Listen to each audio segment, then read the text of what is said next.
अस्सलाम वालेकुम रहमतुल्लाहि व बरकातहू। सॉरी के 2 दिन का गैप हो गया, ब्रेक हो गई। मुझे लगता है कि आप लोग मेरे लिए दुआ नहीं कर रहे हैं। अगर आप दुआ कर रहे होते तो बहरहाल आजमाइश भी होती है। अगर नहीं कर रहे हैं तो भी शुक्रिया, कर रहे हैं तो भी शुक्रिया। रिक्वेस्ट करूँगी कि अगर नहीं कर रहे हैं तो मेरी सेहत के लिए दुआ करें। अब 2 दिन बाद आपके सामने आ रही हूँ, आपको महसूस हो रहा होगा।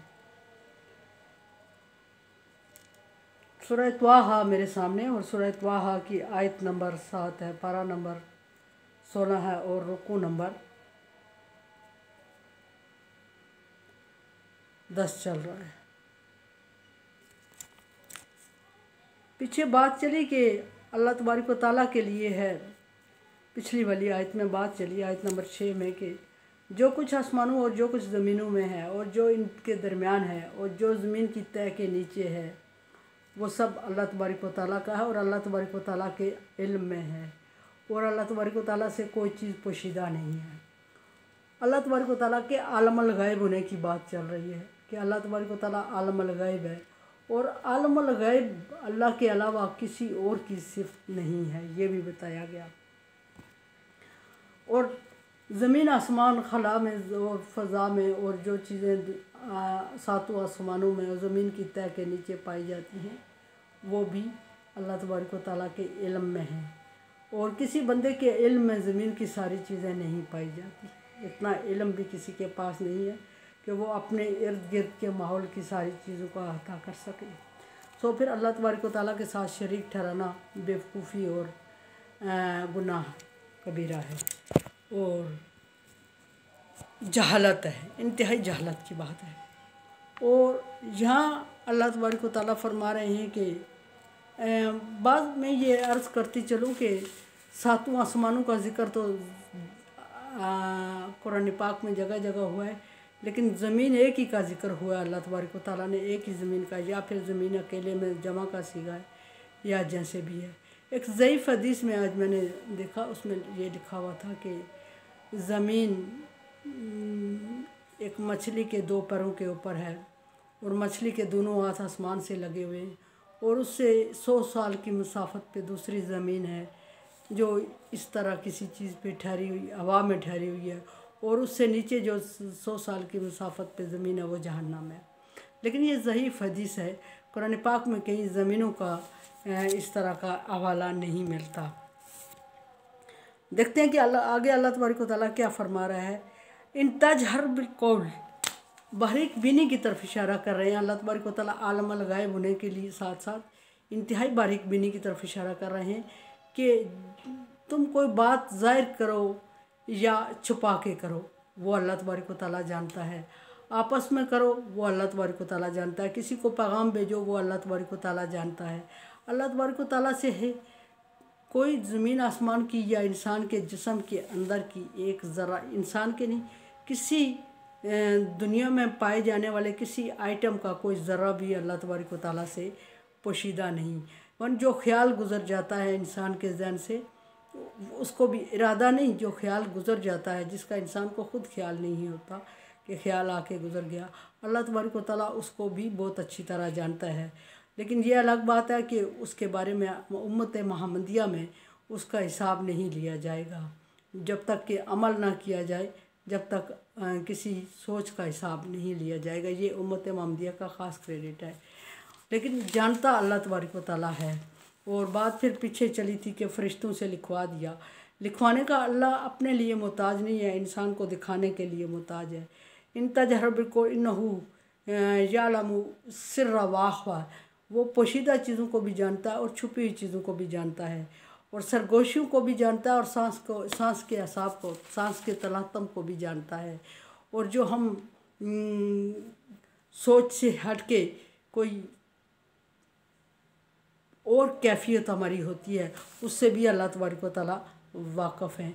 और सो अल्लाह तबारक व तआला के अलावा और कोई इन चीज़ों से वाक़फ़ नहीं है। फिर आगे अल्लाह तबारक व तआला की वदानियत दोबारा बयान फरमाया कि अल्लाहु ला इलाहा इल्ला हुआ, कोई महबूद के लायक नहीं। सो जब इतनी खूबियों का मालिक है अल्लाह तबारक व तआला, तो फिर वदानियत बयान करना हक बनता है। फरमाया कि कोई अल्लाह के अलावा इबादत के लायक नहीं, सिर्फ वही इबादत के लायक है, सिर्फ वही आलमुल गायब है, सिर्फ वही दुआएं कबूल करने वाला है, सिर्फ वही बख्शिश करने वाला है, सिर्फ वही हिसाब रखने वाला है। सारी सिफ़ात उसी के अंदर पाई जाती हैं और उनमें से कोई एक सिफ़त भी अगर हम किसी और के अंदर समझते हैं तो समझें कि हम हक तलफ़ी कर रहे हैं। फिर आगे अल्लाह तबारक व तआला के लिए फरमाया कि इल्ला हुआ लहुल अस्माउल हुस्ना। फिर ये भी फरमा दिया कि उसके लिए अस्माए हुस्ना है। सारे जो उसके नाम हैं वो सारे बरकत वाले हैं, सारे भलाई वाले हैं और सारे तासीर वाले हैं। इसके बारे में एक पीछे आयत गुजर चुकी है डिटेल कि अहले किताब ने नबी सल्लल्लाहु अलैहि वसल्लम जा रहमान का विर्द कर रहे। अहले किताब ने सुना और उन्होंने आपस में प्रोपेगेंडा किया कि ये कहते हैं मुसलमान कि हमारा रब एक, हमारा माबूद एक है, लेकिन इनका नबी दो माबूदों को पुकार रहा है, या रहमान या रहीम को पुकार रहा है। तो अल्लाह तबारक व तआला ने इसके जवाब में आयत नाज़िल फरमाई कि लाहुल अस्माउल हुस्ना। सारे नाम अल्लाह तबारक व तआला के सारे बरकत वाले हैं और सारे फजीलत वाले हैं, कोई बरकत से खाली नहीं। और जिस नाम से मर्ज़ी उसको पुकारो उसी नाम की बरकत और फजीलत तुम पर अल्लाह तबारक व तआला नाज़िल फरमाएगा। जिस मुश्किल में हो उस सिफ़त के साथ पुकारो, अल्लाह तबारक व तआला तुम्हें उसी सिफ़त के मुताबिक अता करेगा। अल्लाह तबारक व तआला रहमान है, रहीम है। सबसे बड़ी सिफ़त अल्लाह तबारक व तआला की रहीम है। दुनिया में जो सबसे वाफर मिकदार में चीज़ पाई जाने वाली है वो अल्लाह तबारक व तआला की रहमत है।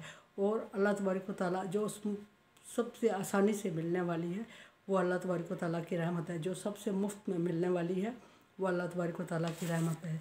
सो अल्लाह तबारक व तआला की रहमत के साथ किसी चीज़ को कंपेयर नहीं किया। इवन कि अल्लाह तबारक व तआला के अपने गज़ब को भी अल्लाह की रहमत के साथ कंपेयर नहीं किया जाता क्योंकि गज़ब कम मिकदार में अल्लाह की रहमत हावी हो जाती है अल्लाह के गज़ब पर, और अल्लाह तबारक व तआला माफ़ फरमाते हैं। फरमाया कि उसी के लिए अस्माए हुस्ना है और उन्हीं अस्माए हुस्ना का विर्द करते रहने का भी हुक्म दिया है। सुबहानल्लाह वल्हम्दुलिल्लाह वल्ला इलाहा इल्लल्लाह वल्लाहु अकबर। ये ऐसी विर्द हैं, ऐसी चीज़ें हैं जो इंसान की ज़िंदगी पे तासीर छोड़ती हैं। न सिर्फ इंसान की ज़िंदगी पे इनके असरात पड़ते हैं बल्कि इनके विर्द करने से इंसान की शख्सियत, इंसान की पर्सनालिटी निखर के सामने आती है। और ये भी कि इनके विर्द से बुराइयां भी दूर होती हैं।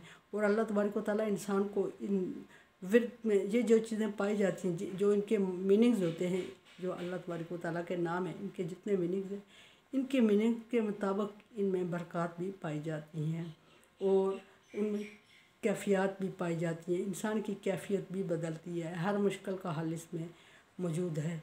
और एक मैं ये बात अर्ज़ करती चलूँ कि सारी बीमारियों का कुरान पाक में इलाज मौजूद है, सारी बीमारियों का इलाज, सारी बुराइयों का इलाज मौजूद है। लेकिन अगर किसी को कुछ भी नहीं आता, कमी है तो हमारे इल्म में, अगर हमारे इल्म में कमी है और हम उसको पूरा करना चाहते हैं तो फिर हमें तरीका ये है कि नियत उस चीज़ की करके जिस मुश्किल में आप फंसे हुए या जो हासिल करना चाहते हैं, जो आपका मुद्दा है, उसकी नियत करें और नियत करके सूरह फातिहा पढ़ लें सिर्फ दुरूद शरीफ के साथ, तो भी वो सारे मसाइल, सारी मुश्किलात हल हो जाती हैं।